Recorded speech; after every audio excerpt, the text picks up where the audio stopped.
what's happening? I'm Tommy, and you are on the Lifeboat. Jane Aldrich, good to see you. Just Joan, what's happening? Kristen Melinda, glad you're here. Pook, hope you're doing all right. The Johnny Scoville had problems with the internet on his last feed. Pat Allen, 2:10 p.m. Monday the 17th here in New Zealand, and it's a beautiful day. Hold on one second, I forgot something. Good Lord, I almost made a decent sized mistake. People, I don't go live very often without wearing a watch, but I just about did it. I'm getting a timepiece to put on. Sorry, I believe it or not, I actually use this while I'm live. It's kind of an idea. Linda Burton, good to see you. Sandy Wendy, what's happening? Barbara, how are you? Ann from Massachusetts, good to see you. Brock Bandy is here. Glad that you are here. This is going to be an interesting one, folks. I find this to be a subject matter that is, well, nothing less than fascinating. It's definitely something worth exploring, and I kind of want to talk about it. The word I had up there is Schadenfreude. This is a word, yeah, I know, unacceptable, no watch. Schadenfreude is a word that is actually German, but we have adopted it. Jeremy Fowler, good to see you. And it's a word that literally means that you're taking pleasure from somebody else's demise. This is a real thing, right? Obviously, this is something that anybody that watches YouTube knows a lot about, right? Carlos G, new member. You know what? Looking good in green. I'm telling you, looking good in green. I love the green color. Karen Roman, good to see you. Mittens, 1970. There you are. So Schadenfreude, people often say that there is no American equivalent to the word Schadenfreude. You've heard that, haven't you, Johnny Scoville? That there is no American equivalent to the word Schadenfreude. Actually, there is. It just doesn't get used a whole lot. It's epicaricacy is the word. Epicaricacy. You won't hear it used very often. It's one of those words that public speakers might drop occasionally in a speech, only to have people come up afterwards and say, what the hell is that word? Right? What does that mean? It's one of those words that if you know, you can't really use because no one else is going to probably follow it. They're going to go, epica what? Epicaricacy. Epicaricacy. But it basically means the same thing. It means to take pleasure from seeing someone else. Hey, Kelly, good to see you. Glad that you're here. What's up, Shane? Glad you are here. This is one of those things that we take joy in, right? And we didn't do it quite as much before the days of social media. But social media allows people to come on to platforms like YouTube or Kick or any of the other ones out there that people go on and they share some of their lives, right? Parts of their lives are shared with the general public. More often than not, a great deal of what they share is BS. Actually, I don't believe it is. Let me look up the derivation of the word. Lisa Trimble, good to see you. Glad that you are here. Let me get to the etymology of it because I did look this up earlier. I kind of found it interesting. Hello, Natalie Strausser. I'm glad that you're here. So it comes from the preposition epi, meaning upon, and the noun meaning joy, right? So joy from bad or evil. It's a slightly different translation, but it's used the exact same way here as it used to be used there. Nelson Maxwell, glad that you are on the boat. So why do we take joy in watching people crash and burn? I don't think we did this nearly as much before social media. And I think the reason is that we didn't get to see into people's lives in the same way. Social media has allowed people to share who and what they are, right? And in doing so, I think we open ourselves up to people rooting against us. And I'm guilty of this. I take absolute joy in watching people that I think are phonies crash and burn. Wes Watson is a guy that I've come on here and done a lot of abuse on.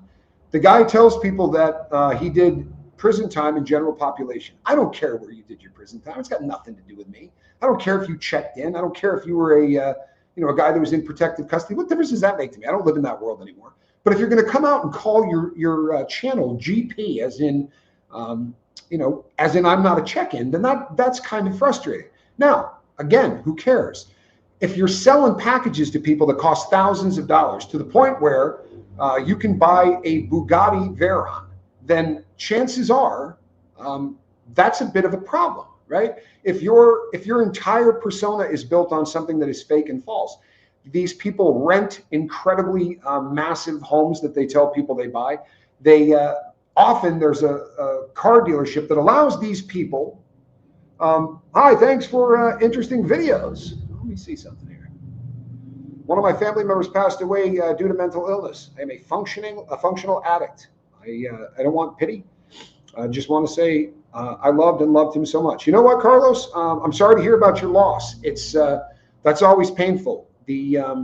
But you're right. Pity isn't an emotion that anybody digs. It's kind of a worthless emotion. Support's not bad though. If we can get some thoughts and prayers for Carlos, we put some ones in the chat. I talk a lot in here about putting things on a scale that show what kind of relative, in terms of how relative is it to your life. Because you see people sometimes that lose it in a grocery store because someone cuts in front of them in the 10 items or less line and they've got 11 items. That kind of stuff is bad, right? And on a scale of 1 to 10, that's a 1. Losing a loved one is a 10. And as a addict, that is, it's not something that's going to mess you up for a week. It's something that is a lifetime. You never get over someone's death. If people tell you, well, you'll get over it over time. No, you won't. Not if you have a solid relationship. You learn to live with it. You learn to sort of walk with that trauma and that loss. But nobody ever gets over anything that is that large of a life changer.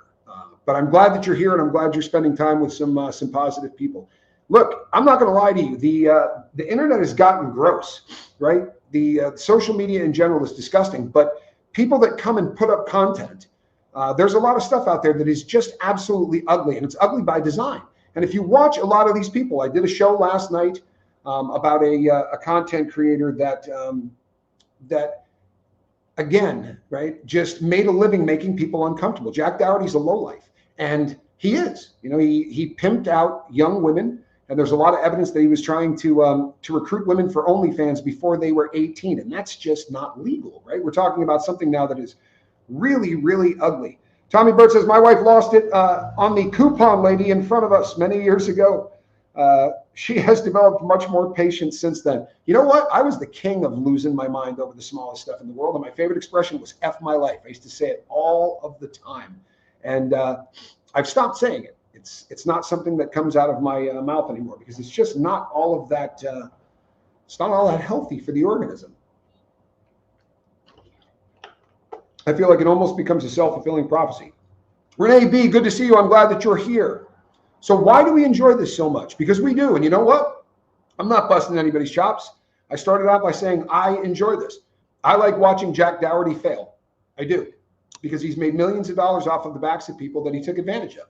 Right? Crypto scams, having young women basically prostitute themselves out digitally, right, through a camera, and then take the lion's share of the money and give them next to nothing. Now, it doesn't mean these women weren't making money, but if you're giving them, 30% of what you're bringing in, and they're the one getting naked and performing sex acts, that's kind of disgusting in my opinion. Yeah, see, Karen says, now, I'm glad that somebody said this. I was kind of waiting for this to happen. Canito Warrior, good to see you. I'm glad that someone said this. Thank you, Karen. There's a difference between wanting to see justice, right?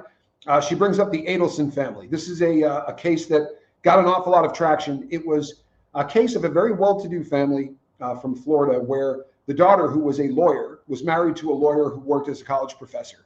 And her brother, right, so the college professor's brother-in-law, who was a dentist that drove a Ferrari and partied his ass off and, just was kind of a playboy, right?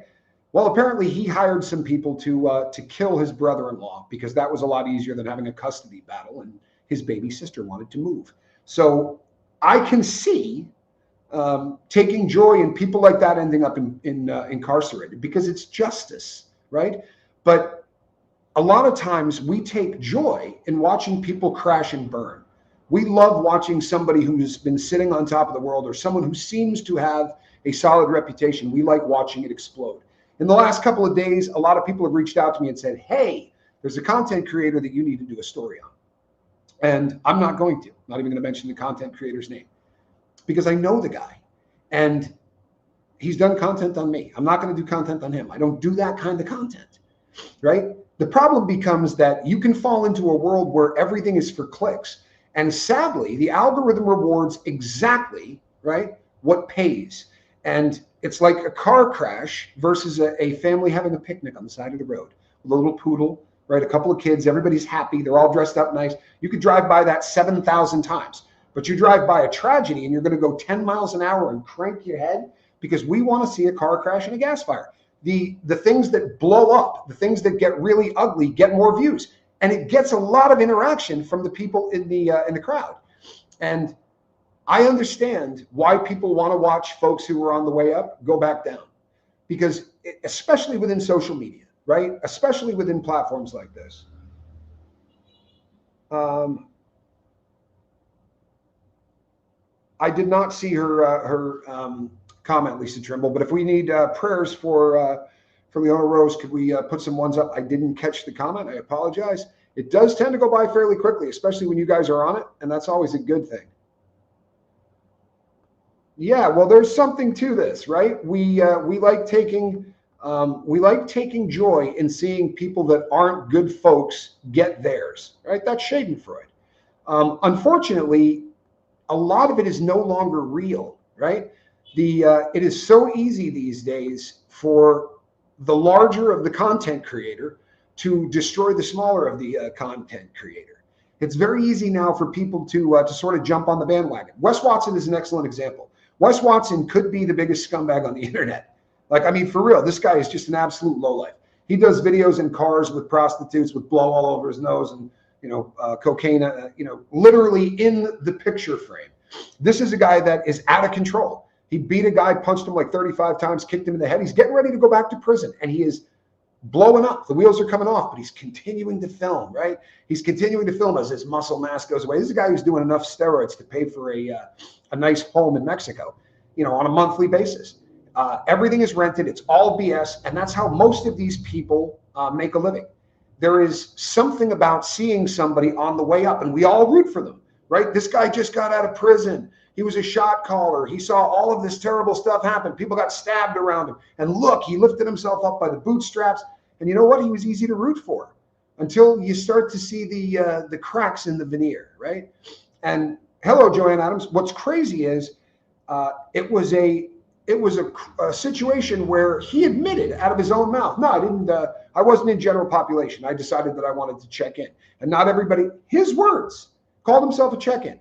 But as his popularity grew, so did his image. And he didn't want the image of somebody that had done that, right? He didn't want to be the image of somebody that went to prison and did soft time, because that doesn't sell the look at me, brother, I can sell you a tape on how to, make yourself bigger, better, stronger. And it's a Ponzi scheme. Every one of these alpha male guys who sell these how to get better tapes, they're literally saying, what you can do to get better is exactly what I did. Take a bunch of steroids, get your chest out to here, start making videos, become a coach, and you'll make the same money that I was making. It's like saying to somebody, I can show you how to make money, right? Send me $5 and I will tell you exactly how to get rich. And you mail them back something and say, run an ad just like I did. $5, have people mail it to you, you'll get rich. It's just plain stupid. The whole situation with the Island Boys on OnlyFans is one of the most disturbing things I've heard. Well, a couple of twins having gay sex on a OnlyFans page to make a living. Yeah, that really kind of rises to the level of the most depraved crap that you're going to see come out of a content creator. But this is the phenomenon, right? They did that "I'm an Island Boy" tune, and people were throwing money at him.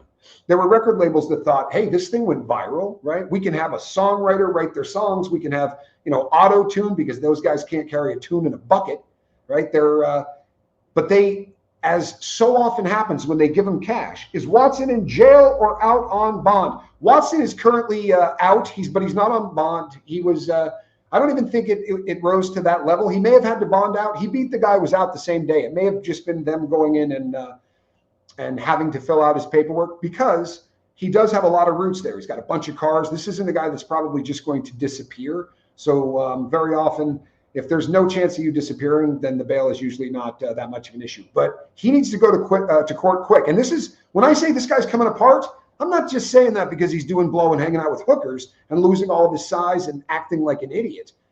It's worse than that. He has this case that's coming up, and I'm covering the crap out of this case, I promise you. This is going to be a fun one. I am covering that. Oh, different Watson? Okay, no, I'm not sure which Watson you're talking about. Wes Watson is the dude I'm talking about. He's got a court case coming up. He's also being sued by the same guy. If you piss off a judge by continuing to extend and ask for more time and extend and ask for more time, the judge can say, you know what? Go handle the civil case first. And you realize why this is a very dangerous thing, right? Because anything said in the depositions in that civil case can be taken and used in court against you in the criminal case. It's a death sentence if you're actually trying to beat a case. Allegedly, he has said that they offered him a 5-year rip, right? He doesn't, I guess, want to take a 5-year rip. One of the reasons is probably because he has offended every single group of people that you do not want to offend within a prison system. He has claimed to be a member of the Aryan Brotherhood. He is not. That is a really dangerous thing to do. If you claim that you're a member of a gang, you damn well better be a member of a gang, and you better be in good standing because they will kill you for that. That's one of those things that they'll greenlight you and kill you for. He has also said that Latinos, Mexican cats, can't get big lifting weights, which is just absolutely insane. But he said that. He talked about how MMA fighters are all pussy cats, right? That these are not tough guys and that that's not real fighting because he doesn't take a loss, right? So if you were to beat him up, it doesn't really mean anything because he's going to come to your house and duct tape your family. This is literally what he said. All of these things can end up being played in court. All of these things are very relevant in a criminal case because this guy just doesn't stop. If you get in trouble with the law, listen up. If you get in trouble with the law, stop creating content until your case is over. Because anything you do is going to be used against you in a court of law. I remember Wes Watson at the beginning. He was obnoxious and overly muscled, but now he looks unhealthy with tattoos everywhere, including his head and neck. Yeah, I mean, here's the thing. You see guys in prison all the time and their face is completely blasted. That makes sense, right? You look at him and you go, oh, he's doing 45 years. Who cares, right? You're probably not going out trying to get a real job or whatever. This dude left prison with very little ink, right? And then just started getting it blasted all over his face and everywhere else. Wes Watson could have been a symbol of good, but no. Yeah, it's exactly the truth. He had people that were coming to him because they wanted to get sober. He had people that were coming to him because they wanted a figure in their life, a father figure of some kind, someone that was going to be a positive role model of some kind. And in the beginning, that's kind of how he made it sound. But then he goes on to tell these unbelievable lies, right? One of them said, you take your paperwork and you fold it up about 14 times. Thank you, Sin Star Clothing. Appreciate you. You fold it up 14 times. Does anyone know why that's ridiculous? This is an interesting fact. You can't fold paper more than 7 times. It doesn't matter how big the paper is. This is a phenomenon of physics. You cannot fold paper more than 7 times. So to say he took his paperwork and folded it all up and made it this big and put it in the tip of a finger of a glove and shoved it in his backside. I mean, I don't know why you need to take paperwork to a dropout yard, right? Sinstar can back me up on this. He's done some time. They're not checking paperwork at a dropout yard. If he was in protective custody, you don't need your paperwork. That's for when you're going to the real yard. But he talked about being a shot caller. He talked about all of these things that guys that do time are just in there waiting on him. And he's going to a state facility where a bunch of them have cell phones. He got in trouble going out with the Island Boys and with Jack Dougherty last week. And a fist fight broke out. Of course, it was all their bodyguards. He's not going to do it. But he used a derogatory term against black people. It wasn't the N-word. It was another word for a frog. Starts with the letter T. But it is a racial slur used a lot within prison. And he said it 4 or 5 times, right? Get this T word out of here. The word is toad. It's just not a nice word, especially used in that environment. And used the way he did it. So the blacks aren't going to like this dude. The whites aren't going to like this dude. He's already hacked on Mexicans. And the police, the way he talked about prison guards and all that, there's just a lot of marks against this dude, right? He is also more disrespectful to women than anybody I've ever met, literally. He's a guy that will curse nonstop. He calls them bitches. And it's funny because in one of his early videos, he said, that's a word no one should ever use about a woman. In the last 3 months or so, since the wheels literally started coming off of this guy's life, he has not used any other word to describe a woman other than the female dog reference. This is a guy that isn't going to fare well when he goes in. Why can't he take his paperwork? My son takes it to every prison he transfers to be in. Okay, so here's the deal. Thanks again, Sinstar. So depending on custody level, in the Fed system, the only paperwork you're allowed to take with you is your judgment of commitment. Now, that doesn't mean you can't get it sent in, but when you get on Con Air, you're not allowed to take anything with you. You understand what I'm saying? You have what's called a property sheet. It's one piece of paper that you're allowed to take. But when you're traveling, you're not allowed to take anything. So you leave one prison yard in the Feds. Let's say you're leaving Victorville, California, and you're going to Florida, or you're going to Colorado. They're going to pack up all your stuff. You put tape over the top of it. The boxes are about this big. You jam everything you can into a couple of those boxes. They'll pay for one of them. Anything over one, you have to pay for it. And they ship your stuff. And sometimes it can take a month. Sometimes it can take a couple. But if you're going to an active yard, right, a yard that is general population, then they're going to want to know that you're not a bad person as soon as you get there. So normally what they'll do is they'll say you got 7 days to get your paperwork. Some yards will say you got 72 hours, but you then call your people and they mail you back in your discovery, right? Or your docket sheet and your discovery. Your docket sheet, all of these different things put together show that you don't have a messed up crime, right? You're not somebody that was looking at images of kids that they weren't supposed to or any of those things. But that's if you're going to an active yard, right? Wes Watson didn't go to any active yards. But watching him fail because of all of the damage that he has done to people, he takes money from folks, rips them off, and then basically says, screw you, I'm not paying you back. And he brags about not paying any taxes. Now, granted, he's not making the $15 or $20 million a year he claims he is. He doesn't own the houses that he's living in. He rents them. But he's certainly making a lot of money. He's making a lot less now than he used to because they have gotten the word out that he's a lowlife. Yeah, within the same state, if you get on a bus, chances are they're going to put a lot. You can at least carry paperwork onto a bus. They're not going to allow you to do it in the Feds. One of the other things, too, is they're trying to discourage the practice because it gets people hurt. They would love it if there was no way for anybody to check what the other inmates are in there for. That would make it a much more mellow system.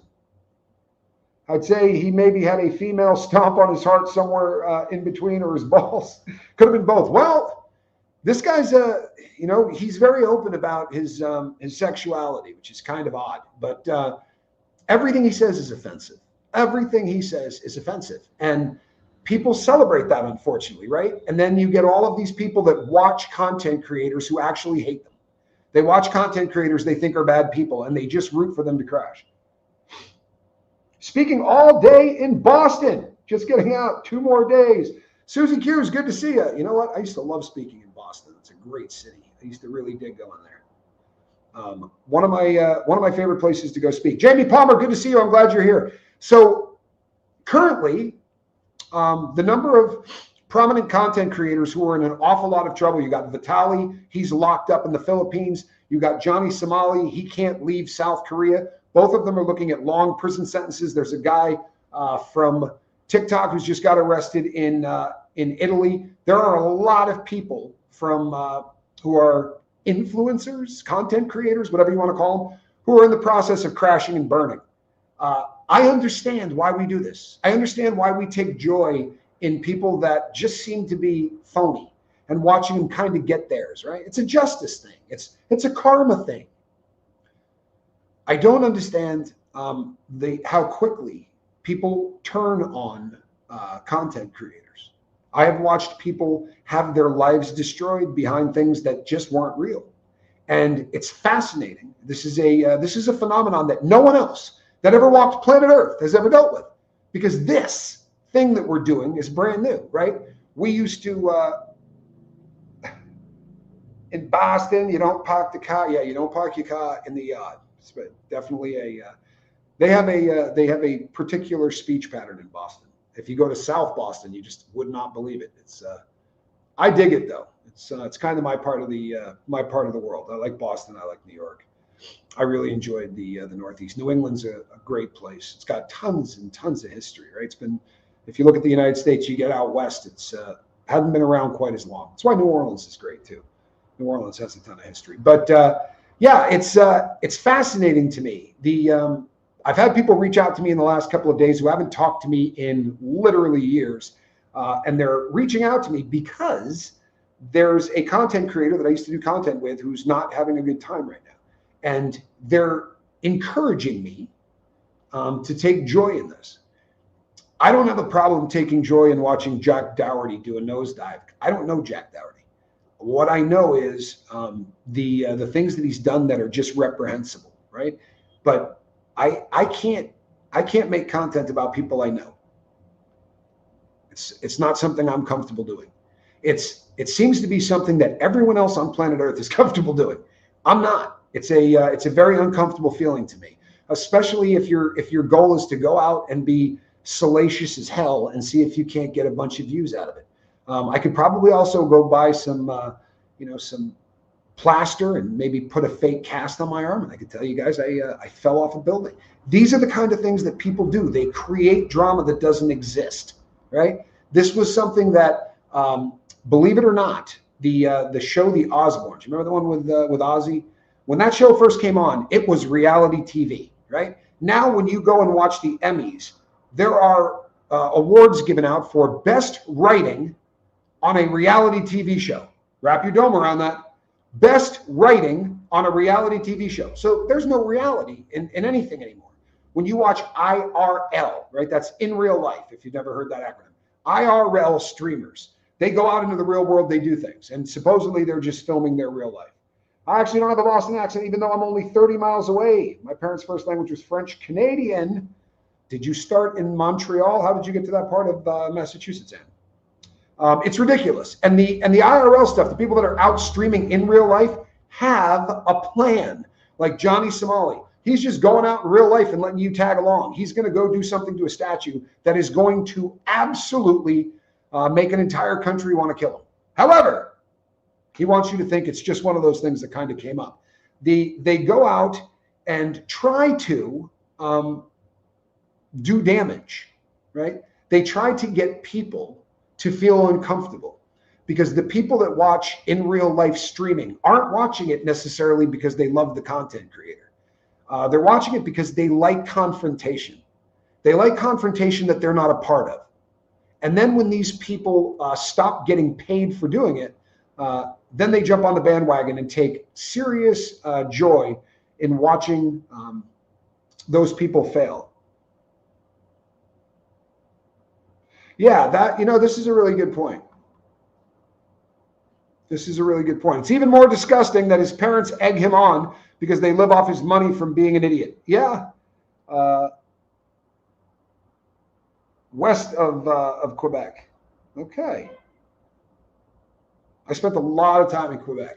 I went to college, at least the beginning of college. I was right near the border of Canada. We used to go up there all the time. If I tell you where I went in Montreal or Quebec, you'd be disappointed. We went there to party. Lowell, Mass. I know Lowell. I know that part of Massachusetts well. Here's the new thing, though, right? Here's the thing. The phenomenon that we're doing right now is a very new thing. People used to watch television. Now we watch people for entertainment, and we also watch it for connection. People get to know the other folks in the chat, and they become part of the family. When people go, well, it's not a community here, it's really more of a family. It's a cliche that every single content creator says, but there's a lot of truth to it, right? This is really something that I think a lot of people feel, and connection is dying, right? It really is. Because of all the technology, people don't go out and do the same kinds of things that we used to. Bowling leagues, right? All of the things that were really popular at one time in this country, and I was going to say in this country, but I'm not in this country, in America, are gone. The kind of things that people did that brought folks together are gone. So instead of sitting in front of an idiot box, we crave connection. We crave interaction. This is a kind of sanitized version of it, right?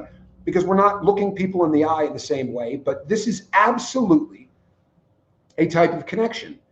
This also feeds into it, right? There are people who come to these channels who become very invested in not just the content, but then anyone else that either likes or dislikes that person. This is what gives birth to trolls. And if you say to somebody, hey, do you like trolls? Nobody goes, yeah, I love them, right? But we watch them, especially if they're hacking on somebody that we don't like. or they're hacking on somebody that we wanted to see fail. My dad spoke wonderful English, except a few words with an H, like Hugo and herb. It was always this or that. Yeah, you know what? Any earthquakes lately? No, we have not had a Ecuadorian shaker in a while, which is good, because when the building starts doing this number, I'm telling you, it's a pretty rugged feeling. If you've never been in a high rise during an earthquake, I don't recommend it. It's not. Actually, you know what? It was something worth doing once. I don't think I need to do it very often. But so as people that watch content, we then go watch trolls. And this is a concept that people just don't seem to get. Somebody sent me an email the other day and got super offended. I'm sorry, the email wasn't sent to me. The email was sent to a very close friend. But they got very offended when the person said, the only reason you know this is because you're watching trolls, right? Like, how do you even know what they're talking about? Well, I go over there just to make sure. No, what you do is vote for them. Whether you're watching my channel or you're watching anyone else's channel, when you do watch somebody, you're paying them, right? You think, well, I'm not giving them super chats, right? I'm not doing this or that. We get paid on views. Super chats are supposed to keep a channel alive when they're failing. When you don't have enough subscribers and you're on your way up, super chats can keep you in the game so that people don't quit. It was a very cool concept. Memberships do the same. It allows people to do this full time.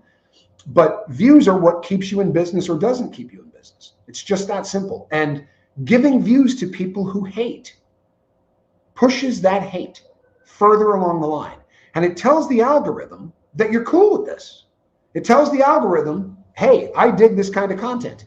And it's going to send you more of it. And it eats your soul. Whether you realize it or not, it does. Now, I'm not bad-mouthing Schadenfreude. I'm not. I think it's completely understandable why it is that we want to see justice done. I think it's a little scary that we become the judge, the jury, and the executioner, right? And when it starts to spill over into people's real worlds, I can't imagine what Wes Watson goes through with trolls that are trying to get him thrown out of the country and trolls that are trying to do, I really can't. It's a frightening concept. Big J. Well, you know something? I'm rooting for the kid, believe it or not. I'm rooting for the kid to get sober, right? I watched the video of him getting arrested. I don't know how many times. And if you freeze frame as the cops pulling the bag out of his pocket, there's one pill in there. There's a chunk off of the pill. It's obviously been in his pocket for a minute, but he does an awful lot of Adderall. Right, that's according to his ex-girlfriend. He does a lot of Adderall. Adderall is not a tough drug to get a prescription for. He may have one. If he doesn't, he could get slapped for this. It isn't going to be much. It's not. Anytime you hear say, well, he's facing 5 years. If they're facing 5 years, don't believe they're going to get it. Right? They're just not. I hate when content creators rag on other content creators. Well, you know why it's done though? Because it pays the bills, right? A good feud. You know how many feuds that you watch are just BS? I mean, there are feuds that don't help. If you've been on the lifeboat for any length of time, you may have seen one. There are feuds that destroy channels, but there are feuds that people literally concoct because they know if a big channel fires at one and then that channel fires back, everybody's tuning in to see the drama because drama's more fun, right? Drama's fun to watch. Unfortunately, it's not like turning on ABC or NBC or CBS. Now what you're doing is you're going over there and an algorithm is actually taking a look at what you're looking at to determine what it's going to send your way. So we start finding content that sucks, right? We start getting content that's bad for the soul. Kristen Malone has no idea what I mean. Never seen anything feud-like on YouTube. There's content creators and non-tent creators. Yeah, there's something to that, right? It's a lot easier to rag on someone else and their life than let someone see yours. If you're going to do the kind of content where you just sit down and interact with an audience and have an opinion, number one, being articulate doesn't hurt. Having an actual opinion, being willing to do a little bit of research and look into things, these all kind of go into it. If I just come out here and go, this guy sucks, let me tell you why, that doesn't take a tremendous amount of effort. And unfortunately, it pays better, right? It pays better. Now, there's so much BS that comes with it. I'd rather run a mop at a peep show, right, than be a troll. But how many times have you watched content creators who used to make a fortune become trolls? Jack Dougherty's a great example. This was a guy that made a fortune on YouTube. And now he's one rung above Johnny Somali. He's just a guy that goes out with a couple of massive bodyguards. I saw a video of him walking with his bodyguard after an altercation, holding the man's hand. Now, I don't know how tall the guy is. He looks like he's about 5'4". The black guy that is his head of security looks like the guy from the Green Mile. And the two of them walking together, holding hands, it looked like the world's biggest father and the world's smallest son. It was just embarrassing. But this is what these people do. That analogy was gross. That was the goal. I was trying to, couldn't come up with anything nastier. Oh, goodness. Hold on one second. Hold on one second. It's family. Hold on one second. I never bail for family. Sorry, folks. Yeah, that analogy was gross, but it certainly painted the picture, right? It's just one of those jobs that I don't know, but people get to a point where they're kind of done, right? There's just nothing left. They have nothing to continue putting out, and they look for easy content. The easiest, highest paying content is making people uncomfortable. It's making the people who watch uncomfortable. And the best way to do that, I mean, you see guys that go out and make content where they go to police stations and walk in with a camera. And the police go, you can't film in here. Now, legally, yeah, you have the right to film in there. Does that mean it's a good idea? You know, they say that they're keeping the people honest. No, you're trying to create a fist fight. You're trying to create a situation where these people are going to throw you out because that will go viral and everybody can talk about how much they hate the police. You're allowed to go into a library and film, right? Anywhere outside, you do not have an expectation of privacy in the United States. If you say to somebody, hey, you can't film me, that's been litigated to the absolute highest courts in the land. You have a right to film anybody. When you walk outside, you have no expectation of privacy. Does that mean it's the good thing to do? Huh? To get up and get in people's faces and hold your camera right up on them? Hey, I have a right to film. Yeah, you do. It makes you obnoxious. It's going to make people hope that you fail. I figure they are talentless creators when people rag on others. Can't think of any original thing to speak, entertain, or discuss. You know, there's something to that. It's definitely easy. And look, Diddy content is easy, right? Doesn't take a lot of research. The guy's sitting in jail. I know a hell of a lot about federal prison. So each time something comes up, I can talk about Diddy. And it's low-hanging fruit. Every content creator has that. I can talk about sobriety. I don't need to prepare for it. I can do a sobriety show. There are no books left to read on sobriety. You know what I mean? I've done a lot of research on that subject. Every content creator has something like that. But I think if you're not that person, well, then put up a little less content. Spend a little bit more time on the content. Maybe put out a better product, right? Maybe better production quality or something along those lines. But if what you're going to do is do IRL, you know, in real life stuff where you're going to go out and make people uncomfortable for the entertainment of others, then the whole world's going to hope you fail. It's just that simple. The world is going to hope that you fail. And it's one of those things that I'm guilty of. I'm guilty as hell of. But along those same lines, I know a ton of content creators, right? And big and small. I know people who have millions of subs, and I know people that have, 75 subs. And I'm not gonna take shots at any of them. I'm just not. And I know I'm bumming some people out. People are like, well, your take on this. I don't have a take on a content creator that I know. I'll talk to you about Jack Dougherty. I can talk to you about Wes Watson. I can talk to you about people that the world has deemed what do you call it? A tier 2 or a tier 3 celebrity, right? These are people that if you happen to watch YouTube, there's a decent chance you're going to come across Wes Watson. If you watch YouTube for any length of time, you've seen Jack Dougherty. That kid has 8 billion views or something like that. The amount of views that he's got have been absolutely incredible. And he was a cute kid. When he came on at 12, I mean, you had to root for him. I am not up to date, but I guess this isn't Singer. No, this is a content creator who at the age, thanks again, Big J, love that. Carlos, this is a guy who back in when he was 12 years old, he started taking things like this, right, or bottles or anything, and he would flip them right? And try to make him land standing upright. You've probably seen this. It went viral. His first video went absolutely viral, and then he continued to do it, and he got better and better and better, and the videos took off. But how many times can you flip something, right? If you get into a genre that sort of hems you in, right? I mean, he's flipped everything in the world. You're not going to flip a car. You run out of things that are small enough, and it takes a long time. If you want to flip a Coke bottle and make it land perfectly, that's not one take. So you might have to sit for 10 hours to get one of those things done. When live streaming started to catch fire, a lot of these people that already had a massive audience, so you've already got 6 or 7 million people that watch you. Now he crashed a McLaren on one of his videos. He's driving down the street in a supercar, an unbelievable McLaren, which he hydroplanes allegedly and slams into the Jersey curb. Those concrete things on the side of the road, and destroyed it. Stuff flew, things went everywhere. His cameraman had to get some stitches, but boy, oh boy, did that video get a lot of views.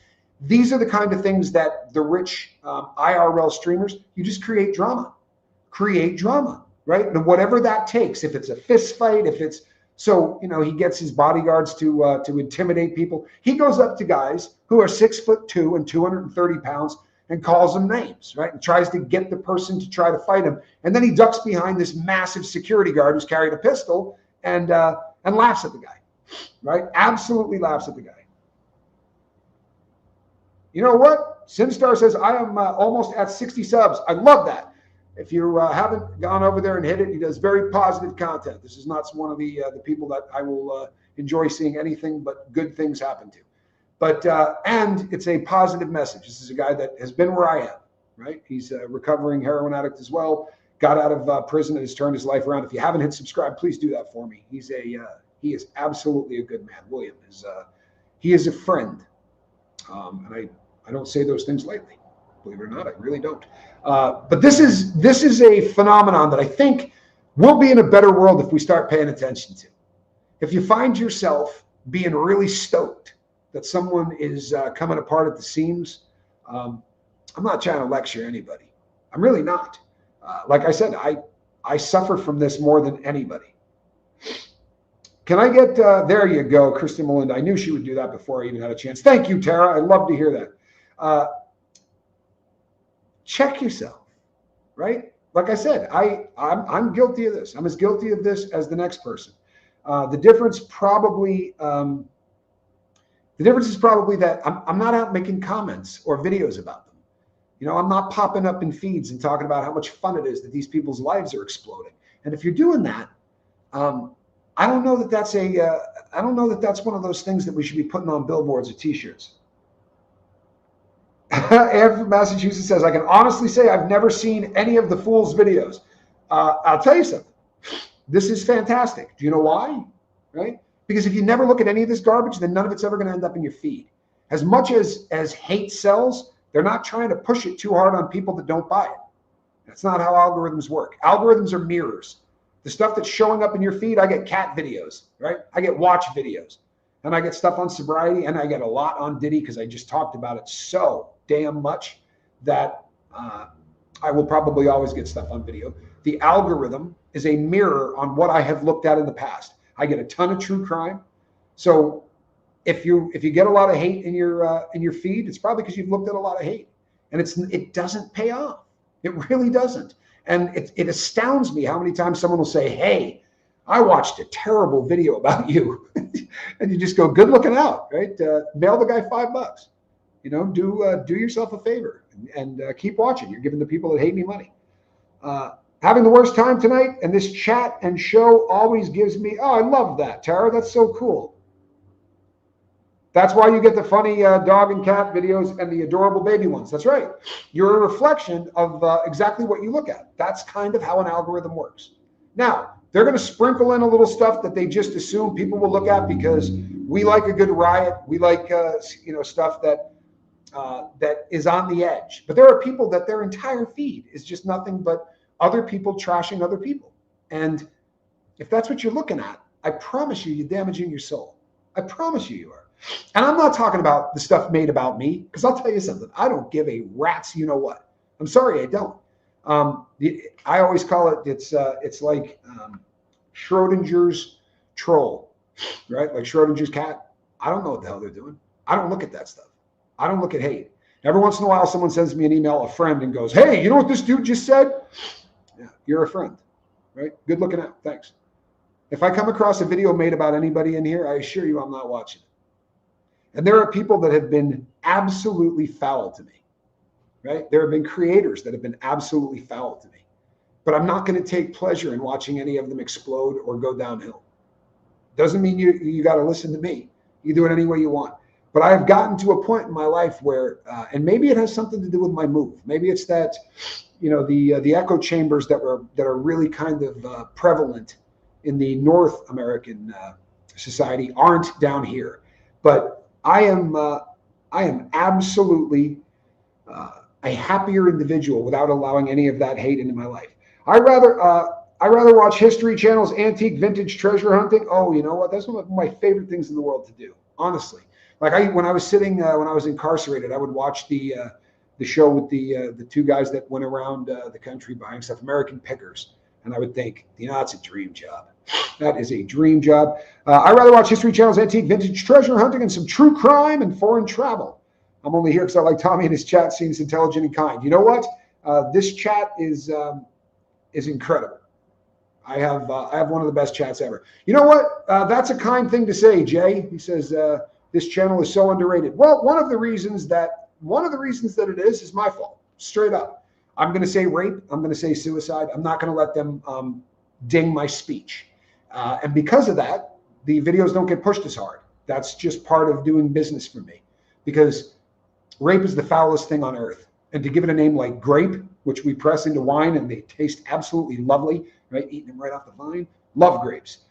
It's foul to me that we police ourselves that way. And we do it for a paycheck. It makes you even nastier.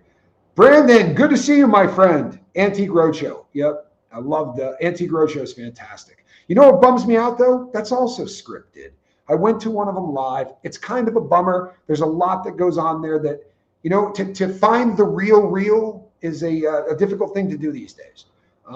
I love live content. I love people that sit in front of a camera and talk to you, because if you got 3,000 videos up, people are going to know who you are, right? This was, look, I'll keep it real. I really will. This is one of the things that devastated me when I lost, or unaliving, right? I'm not saying unaliving. They committed suicide.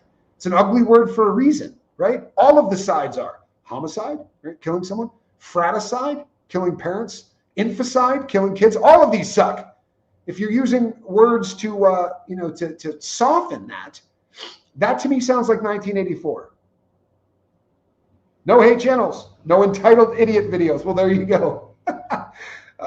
Yeah. So when things went sideways and I lost 80% of my paycheck, every super chat I ever got, and a good chunk of subscribers, about 8,000 in a very short period of time. It was a hard thing for me because I got, a lot of these people I spent, 1,000 hours with, right? Maybe 3,000 hours with. And in 48 hours, I was a scumbag and there was no going back from any of it. And look, I'm not trying to do complaining here, but it's kind of germane to what we're talking about. It's very easy to fall victim to this stuff because parasocial relationships, and I know people bum out every time they hear that because it makes it sound like a content creator is saying none of you are real. And that's not what content creators are saying. What they're saying is this type of relationship, you can find the greatest people in the entire world this way, but you also can find absolute lunatics. And the ability for somebody to be anonymous with the things that they say and do, it can take a good person and make them questionable. It can take a questionable person and make them downright evil. And it can take an evil person to make them satanic, right? So black-hearted that they literally will go out of their way to try to destroy your life because they don't like your content or who you look like. It's terrifying. It's people say, what were you running from? Well, I was running from the audience, not trying to be disrespectful, but the YouTube audience terrifies me. And I don't mean the people here listening to me, but I mean the people that were calling Homeland Security to tell them I was into smuggling children. I mean, holy crap. You want to talk about just out there kind of stuff? And if you go, you're paranoid. No, I watched a video, watched it, where a guy said, here's the number. call this number and tell them about Scoville. He was born with the name Miller. And people called, right? When Homeland Security showed up, they said, I got 60 calls. No, that may have been the police. Homeland Security might have gotten 30 something. But that's disturbing shit, right? Well, we hate you so bad that we're just going to make up that you're into human trafficking. Right? There was never any accusations of me being a human trafficker. The way we have to speak on YouTube is definitely leading us further to, yeah, you know something? It makes us dumb. It does. It dumbs down the language. It dumbs down our ability to take things seriously. And I'm not doing it, right? The beautiful thing about your paycheck blowing up is if you're going to keep making content, it's probably not for cash. And it's coming back. It really is. A crazy thing happened, but I'm not going to talk about it for a couple of more days. I don't want to jinx it. But things have been good, right? We're getting to a place. Hello, Ashley G. We're getting to a place where it feels a lot more like the boat used to, right? And that's a beautiful thing. I always watch from the top when I get on, so my comments are late. But I hated the freaking trolls to you, Tommy, and or Reese. It was ridiculous. Yeah, you know what? Well, they're not gone. It's just that their relevance is gone. I think that Charlie Kirk, whether you liked him or not, Charlie Kirk was killed by a troll. When you say something and people hate what you say so much that they're willing to kill you for it, that's the definition of a troll, right? It's the top of the food chain on that, 1 to 10. That's the 10. I'm more afraid of the people that sit in the middle. I get death threats every single week without fail. I get one at midnight, 12:06 a.m. every single night. And I have from about the 5th week that I had a YouTube channel. It's not a death threat as much as it is just a really disturbing email that he sends every single night. Never rewrites it. Doesn't matter how many times I block. I assume it's a him. It could be a her. And I've said this before. I'll say it again. It says, it's not a matter of if, it's a matter of when you will be found dead with a needle in your arm. That's the email. I get it every single night at 12:06 a.m. It's disturbing, right? It's not particularly friendly. And I have a file full of people that literally said they were going to kill me or they were on their way to kill me. And it's in the hundreds. Because I have a channel and I talk about sobriety and true crime. It's disturbing as hell. It's a concept that people on the other side of the world go like this when you tell them about. They do the black lab thing, like, what? That doesn't even make sense, right? But it does. You couldn't react with Fonzie, right? When I was growing up and we watched Fonzie, he wasn't, on happy days, he wasn't going, yeah, Tommy, right? And interacting back and forth. So I understand why this kind of entertainment creates relationships. What's sad is those relationships scare the hell out of me now. I spend a lot more time interacting with my audience here and here alone. And I know that bums people out. But the Schadenfreude aspect of it, and you know what? I get apology emails every day. If you're watching me on a blocked channel, create another one and just come back in. I'm not holding grudges against anybody. I'm not. I don't care. If you're someone that lurks because you don't think I want to see your name in the chat, I don't care. I don't. But I don't care because I have done this to my life. And it's because of the Schadenfreude thing. I understand if you don't want to like me, but the amount of people that just had love in their heart for the bad things that were happening to me. I got my face spit at, right, in an airport from a fan of another channel. So much space you own in strangers' heads, it's scary. Yeah, you know what? That's a really fun way to look at it too.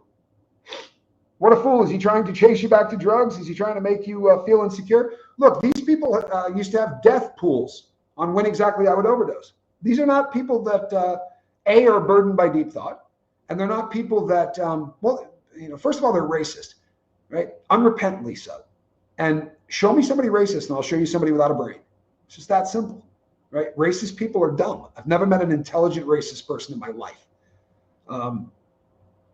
They aren't listening. They would see the respect. You know what's funny? They drive subscribers to the boat now. I'm not kidding. The number of emails I've got from people that say, I watched somebody trash you for a year and then came over to see how bad you really were. But it makes you wonder how you can watch somebody trash someone for a year that you don't know. Because that kind of content, why would someone be racist against you? No, it's not that they're racist against me. My life was saved by a black guy. I've been very open and vocal about that. And he's my best friend on planet Earth. And I'm hated big time because of that, which is amazing to me. It's amazing to me. Sounds like they're trying that thing called swatting, and that's against the law. Need to check into it. Yeah, you know what? That's a great comment, Mike. And everything they do is against the law. But in the time that I've been doing this, take the time I've been doing it and add it to the time my brother's been doing it. I've seen one person prosecuted ever for doing things against content creators. It does not happen very often. The police haven't got time for this crap. You walk in there and you say, these people are, are calling the law and saying stuff about me. Well, they believe that, right? They believe that based on what they saw online. They believe it. So, it's not something that gets prosecuted. It just doesn't. More pathetic than the drug addict, me being one. You know what? Here's the deal on this. The number of people addicted to drugs and the number of people addicted to anything now far outweigh the number of people that are not. And that's not a good thing. But on the flip side of that, it's a great thing because there has been a stigma about addiction for such a long period of time that it's like leprosy, right? If I get too close, you're going to screw my life up and all of this. One of the best things that ever happened to recovery, sadly, was the opioid epidemic, because there's nobody on earth these days that doesn't have their life touched by that. They may not have lost a child, but they know someone who did, or they may not have a significant other that's a drug addict, but they know someone who does. So there's just and it used to be a very kind of racist thing, right? Drugs used to be in one part of the world, and that, especially in America, and that part was just not particularly white normally. Does anyone not have an addiction of one kind or another? Yeah, about 20% allegedly. About 20% of people do not.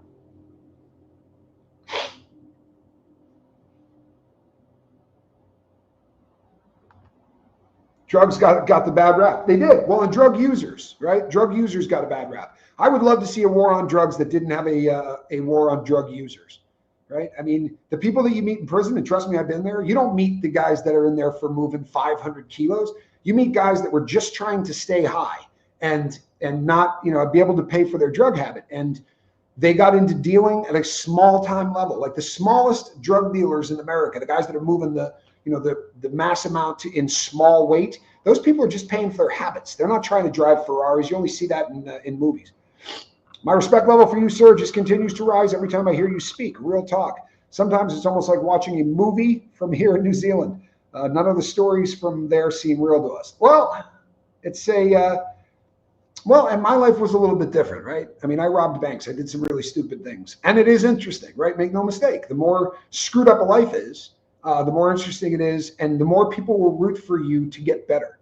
And in a lot of ways, that was the beginning of my channel, right? There were a lot of people that were like, I had just gotten out of prison. I was super open and honest about that. I talked about what my, my crimes were. But if they think that you're stumbling, which is funny because if somebody is stumbling, that's kind of part of the recovery thing. It doesn't always mean you're using, but if they think you're stumbling, instead of being there to kind of lift you up, they turn on you instantly and call you a fraud, right? Or a phony or whatever. It's not good enough as an insult. Yeah, it is. It's fairly pathetic, especially when all of the people that are hacking on me at one time or another sent me an email that said, I'm your biggest fan. And this is why, people go, you don't answer emails the way you used to. I can show you. Pick someone that beats on me, and I'll show you an email from them that said they're my biggest fan. So it gets to a point where you're just like, maybe I don't need any of those. I love the ability to come and interact with people, but the I want to watch people fail is a Drugs as Weapons Against Us by Josh. I have actually. And I'll tell you something. I have been talking about this probably since the channel started. It's not an accident that the America's biggest adversary currently has supplied almost all of the fentanyl into this country. Now, they did it with the help of a proxy nation that was closer to the American border, but that fentanyl is Chinese fentanyl, right? It is. It's where most of it comes from. Now, other countries jumped on the bandwagon because when you have that large of a draw, supply and demand, if the demand gets large enough where there's just that much profit in it, then other nations will jump in on it. India has. They cranked out a lot of stuff. North Korea, shocker, has cranked out a lot of stuff. But if you lose a million people in a country to drug overdoses, And that million people tend to fall between the ages of 18 and 50. Those are the fighting years if somebody comes to your soil, right? 18 to 50-year-old men are going to be the guys that grab guns and fight. If you're killing a million of them off, and at the same time, you're pumping millions of people through the southern border into that country, that is a recipe for disaster. It really is.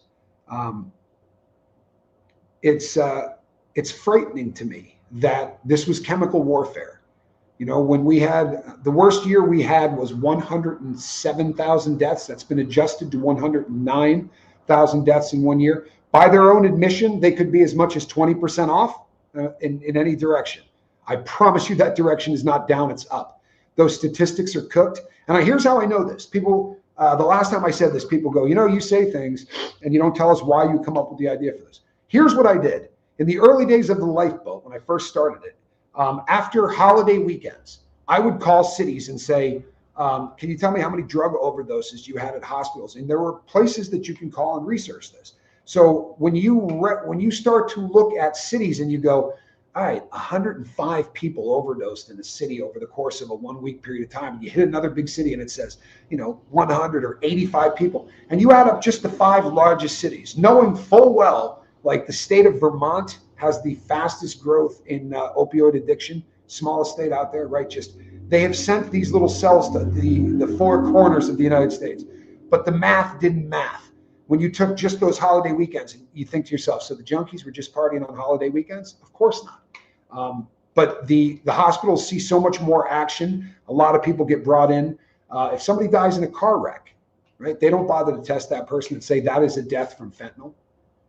No, they're talking about drug overdoses that they can absolutely verify. For a guy who's 75 years old, who's still doing dope, eats 3 fake OxyContins and dies, they're not going to do an autopsy on that cat.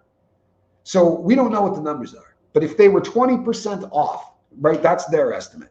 So what are we at? 135, 140,000 people. That's more people than cancer killed that year. More people than car wrecks. It was the #1 cause of death in the United States. That's absolutely terrifying.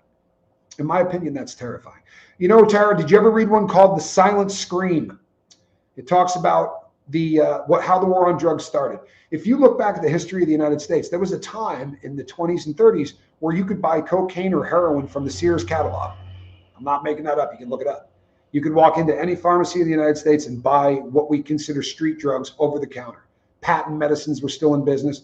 And then one cat who had a wife who was addicted to morphine just kind of changed the how we look at drugs. And instead of looking at people addicted to this stuff the same way you would as anybody else with a physical or a mental illness, we started to look at them as the problem.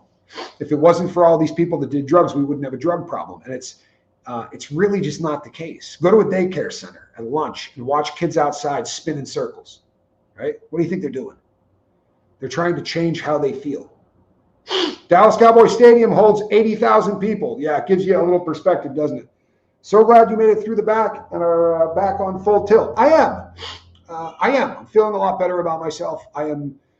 And thank you, Jane, for the support. And thank you for always being around, Jane. Jane never misses opportunities to comment. She doesn't miss shows. I appreciate the support of everybody here. I can't tell you how much I do. But there was a time where I was active in the lives of probably about 100 people from my channel at any given time. And that meant that I took phone calls at 4 a.m. And instead of me trying to teach these people to have tools, I was the tool, right? I was the tool that they called, and it became an issue, right? It really, it kind of was getting to a point where it was going to destroy me, the channel, or both. And it's a tough gig, believe it or not. It shocks me how many times people say, with everything that's going on now with this kid, he's never had a job, he's never worked. Man, try creating content. I've had plenty of jobs. This is one where you work pretty hard on. I was spinning in circles as a kid all the time. I was flipping off of swings for that reason. We do this from a very young age. We try to change our consciousness. Guess what? So do animals in nature. Have you ever seen squirrels get screwed up? They will wait until trees that bear fruit, when that fruit begins to rot, it doesn't take much for a squirrel to get shaffazed. And it is incredible to see them go at it, drunk as hell, fighting and falling off of limbs. You know who else does it? No joke, elephants. I went to Thailand, and in Thailand, they will all tell you stories about how once or twice a year, the elephants will just basically pull up the stakes that hold their legs, and they usually go looking for the places that make grain alcohol, and they'll drink that stuff. Imagine having a liquored up pachyderm, right? A good size drunken elephant must be kind of scary. This is just part of our. I remember drugstores would sell laudanum back in the day. That's just heroin in a bottle, man. Laudanum is just heroin in a bottle. That is absolutely. By the way, somebody mailed me a question about this recently. Bayer. Bayer, right? Bayer drug, the people that make aspirin, Bayer aspirin. They now are in business with Monsanto in some way. I can't remember which one bought who, but Bayer invented heroin. So morphine was the drug that people used to treat pain. And somebody added one acetyl molecule to it. So instead of being morphine, it's diacetylmorphine, right? It's basically the same thing. It's slightly different is what it is. It's just slightly different. But it was a drug that they had a patent on. It was a name brand drug. Heroin is a name brand. And I believe it's called the Silent Scream. And if that doesn't come up, Tara, then send me an email, and I will try to find out what the name of the book is. But I'm pretty sure it's called the Silent Scream, and it's terrifying. Like taking deep breaths and holding the 10th one. Yeah, they call those pass out hits. Kids do it all the time. Anything they can do to change their consciousness, it's not going to stop. I used to get questions in the early days. Is there anything that they could do to literally stop people abusing drugs? If you could get them to stop getting you high, people would stop doing them. But it's one of those things that we do because if we change our consciousness, we don't feel the way that we don't feel the pain, so to speak, right? People drink because it takes away. People do heroin because it takes away. People do cocaine, weed, all of it. It doesn't give you anything. People go, public speakers, a lot of them abuse pain pills. And they would say, because it makes me a better speaker, right? I'm more confident. No, it takes away some fear, right? It doesn't give you anything that you don't already have. In fact, the chemicals that you're getting high on are in your brain. Those pills go in and turn a key, and then your brain releases the chemicals. When you start to understand the science behind that, chasing the scream, there you go. That's exactly what it is. Thank you, chasing the scream. You know what, Kristen Melinda, you got to get better at this modding thing. Getting a little tired of your laziness and you're not doing research. Johnny Scoville, back me up on this. I'm kidding. Kristen Melinda is one of those mods that it's like having radar from MASH. You know what I mean? Coca-Cola had cocaine. It did have cocaine. The Ultimate Brain Tonic. It didn't have rowdy amounts of it, but it had real coca leaf stuff in there, and it gave you a little bit of a jump. That's why the addition of caffeine with the recipe changed. Yes, that is the book I just mentioned. All right, people, I've probably wasted enough of your time. I would just like you to think about this. This is something worth thinking about. It really is. We got to get to a point where our lives are as important as other people's, right? If we start deriving pleasure from watching people that we used to like suffer, I would check that. I would take a good look at that and see if you find that healthy. Maybe do a little journaling, because it's a pretty ugly phenomenon. It really is. And Jack Dougherty, because of the amount of people that he is injured, the amount of people that he's taken advantage of, I don't feel bad about what's happening to him. Wes Watson injured a lot of people. It's been really bad. He's an absolute pathological liar. I kind of enjoy watching that dude go through it. I don't know them personally. If I knew Wes Watson, I probably wouldn't take the joy in this. I probably wouldn't. But he's just been, listening to somebody drop racial slurs, it's hard not to want something bad to happen to him. But I'm not watching videos about it, right? I will go and read newspaper articles as they come up, but I'm not going to spend 30 minutes of my life watching somebody else tell me what a piece of shit he is. If I'm doing that, it's not good for my soul. It just is not. You know what I mean? All right, people. Between now and the next time I see you, put a little love in your heart and watch some cat videos, man. That always makes me feel better. I'm Tommy, and I'll see you on the next one. Thank you for the support, super chats. Really appreciate you all. Have a great evening. God bless. And good.